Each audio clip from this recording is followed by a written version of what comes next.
রুকু, মুখে পেয়ে গেছি। মনু, অ্যাকশন! হায় হায়, এ কি হলো? রুকু লোকের গাড়িতে আমার বোনকে উড়িয়ে দিল গো। আরে হঠাৎ করে ও গাড়ির সামনে চলে এলো। আমার বোনকে কানা যে হঠাৎ করে গাড়ির সামনে চলে আসবে। আমি আপনাকে ছাড়বো না, জেলের গাড়ি টানে কই। এ তুমি কি বলছো? এতে আমার কি দোষ? তোমাদের কোনো চিন্তা নেই, আমি 10,000 টাকা দিয়ে দিচ্ছি। তোমরা আগে ওকে হাসপাতালে নিয়ে যাও। আপনি দেবেন?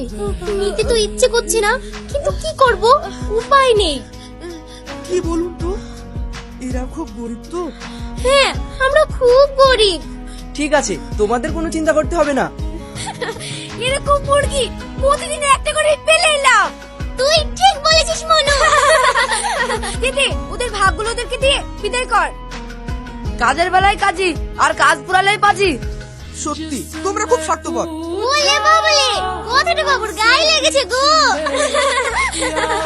গায়ে লাগবে না তা? ময়না, তোমার মুখে কি একটু মধু নাই? সকল সময় খ্যাক খ্যাক করো। তুমিও তাই। কি আমরা খ্যাক খ্যাক করি?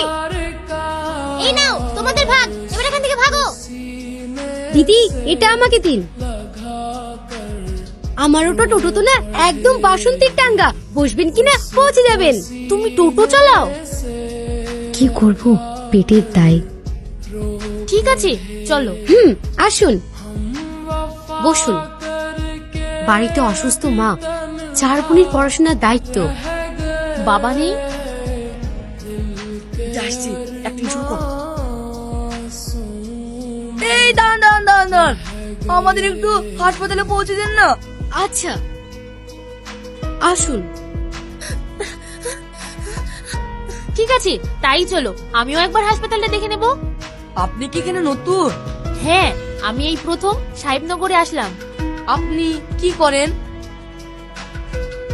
ওসব ছাড়ুন, আগে আপনার বউকে হাসপাতালে তো পৌঁছায়। হ্যাঁ হ্যাঁ,